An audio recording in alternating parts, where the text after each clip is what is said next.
Bonjour à toutes et à tous, bienvenue dans cette nouvelle Vendée en direct, une Vendée en direct un petit peu particulière cette semaine puisqu'on se trouve aujourd'hui au Salon international de l'agriculture à Paris.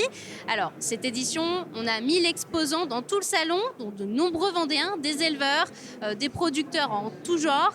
Et justement, pour en parler, je suis avec Joël Limousin, bonjour. Bonjour. Alors vous êtes président de la Chambre de l'agriculture de Vendée. Expliquez-moi, aujourd'hui on a une journée Vendée. Qu'est-ce qu'on peut y retrouver déjà? À quoi ça ressemble une journée Vendée au Salon de l'Agriculture? Alors, la journée de la Vendée est marquée dans les annales depuis le début du Salon de l'Agriculture, quasiment. Et donc, avec 2 années où ça a été stoppé cause Covid, aujourd'hui, c'est vraiment les retrouvailles. L'intérêt, c'est justement de marquer avec le syndicat de race Mouton Vendéen la possibilité d'avoir le stand de la Vendée dans le hall 1, parmi les animaux, avec le public. Et ça, c'est quand même une vraie garantie. Et puis, la garantie, c'est aussi de retrouver tous les éleveurs de toutes espèces, mais aussi tous les acteurs économiques, les responsables professionnels, mais également les élus, les parlementaires et le conseil départemental qui est venu en force ce matin. Alors là, le stand de Vendée, je ne sais pas si on voit bien, il est juste derrière nous. Vous en parliez, hein, on est dans le hall 1, c'est un lieu quand même très stratégique finalement aussi. Oui, c'est un lieu stratégique parce que c'est vraiment à proximité des animaux. Et puis, la volonté, c'est qu'il y a des animations tous les jours sur le stand de la Vendée qui permet de faire de la dégustation, de recevoir tous les Vendéens qui sont vraiment fiers de voir le logo de la Vendée, qui est une terre agricole, qui est une terre également avec la proximité de la mer, mais aussi une terre touristique. Et ça, c'est fondamental de pouvoir retrouver cette convivialité et malgré toutes les difficultés ambiantes, parce qu'il y en a quand même. Alors quand on parle des exposants vendéens ici, de qui on parle concrètement? Quels producteurs? Alors, on a des producteurs de bovins viande, de laitiers, avec des prix qui sont remis tout au long de la semaine avec différents concours. On a également les moutons, bien évidemment. Et puis, le monde du cheval, avec des équins, différentes espèces.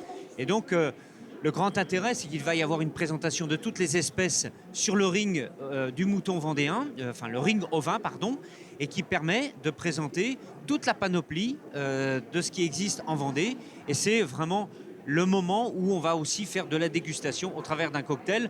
Et ça fait vraiment du bien pour montrer le savoir-faire des agriculteurs, toute l'activité économique du département avec un agroalimentaire très dense sur le département et qu'il faut montrer que l'agriculture, avec toutes ses facettes de production animale et végétale, c'est quand même ce qui fait sa capacité de production.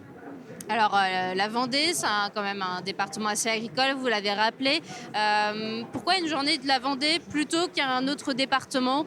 Comment est-ce qu'on pourrait définir l'agriculture vendéenne? Alors l'agriculture vendéenne, même si la région Pays de la Loire fait sa journée, donc demain mercredi, mais pour la Vendée, c'est vraiment d'arriver à ce qu'on puisse montrer tout ce que l'on peut bien sûr produire, tout ce que l'on peut également faire valoir en matière de touristique, en matière de zones côtières, pour montrer au travers de l'activité de recevoir des touristes régulièrement, d'inviter les touristes à revenir, de déguster nos produits, au travers de la brioche vendéenne bien évidemment. Je vous assure que les Parisiens sont toujours enclins à goûter tous ces produits. C'est assez réputé, Ça fait vraiment plaisir.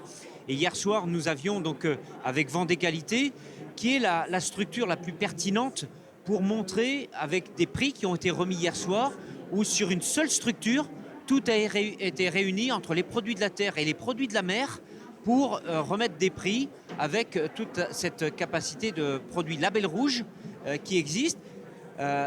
Et ça, je pense qu'avec le président Lionel et son directeur Jean-Marc, ça a été vraiment hier soir une très belle soirée pour montrer tout le savoir-faire des Vendéens, mais aussi d'avoir tous les acteurs de transformation pour aller sur cet aspect du manger local. Et ça, c'est aussi un moyen, avec les états généraux de l'alimentation, de faire comprendre aux consommateurs que nous avons besoin aujourd'hui que les producteurs, si on veut les garder, il faut qu'ils soient rémunérés à sa juste valeur. Et ça, c'est un vrai enjeu d'explication. Il va y avoir probablement une augmentation peut-être de quelques centimes des denrées alimentaires, mais c'est le prix à payer pour maintenir notre élevage. Alors on parle de consommer local, mais en quoi est-ce que finalement une visibilité comme ça à l'international, au national, qu'est-ce que ça peut apporter finalement pour ce message-là? Cet aspect du local, on s'aperçoit que dans tous les sondages, on voit que la population est très attachée à ses agriculteurs. Elle aime ses agriculteurs. Malgré tout ce qu'on peut entendre, malgré tous les efforts sur l'environnement qu'on est prêt à faire et qu'on a enclenché ça depuis les années 80-90, il faut aller plus loin, qu'on a du changement climatique, on a des problèmes sanitaires. Et les gens voient toutes ces difficultés qu'on peut avoir. On a le conflit ukrainien qui vient de nous arriver et que la notion de souveraineté alimentaire reprend tout son sens.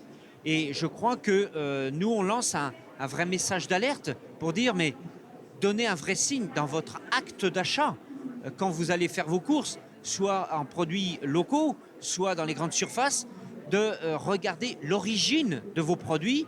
Et là, vous ferez un vrai signe, on va dire, de citoyen, en plus de le fait de vous nourrir. Et ça, c'est le vrai enjeu qu'on veut expliquer également aux Parisiens, qui vont être nombreux à nous rendre visite.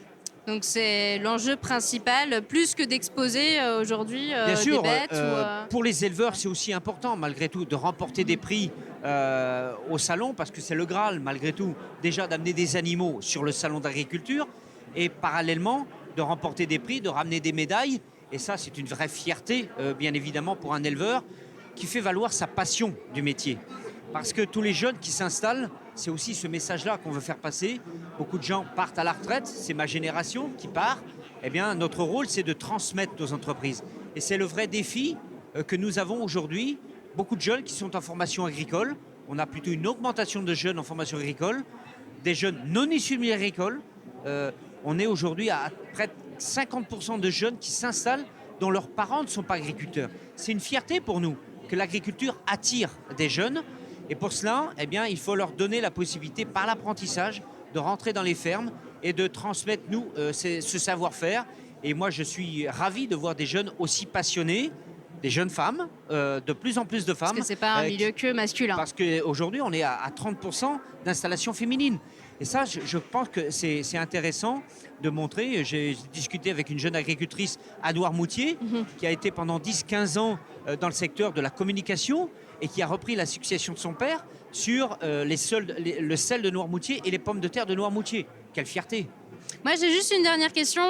Combien de Vendéens on retrouve ici sur ce salon en tant qu'exposants qui participent au concours? Alors, est-ce qu'on a un chiffre? Sur les exposants, donc on a à peu près une vingtaine d'agriculteurs qui viennent avec des animaux, plus une dizaine d'entreprises vendéennes qui sont sur le hall 3 avec les régions et qui vendent des produits. Et ça, pour nous, c'est important. Ça sera aussi le moyen de valoriser également avec Juste et Vendéens toute cette capacité, cette initiative qui a été lancée depuis quelques années déjà par la FDSEA sur les produits laitiers, mais qui se diversifie et on est envié par beaucoup d'autres départements. C'est ça la dynamique vendéenne.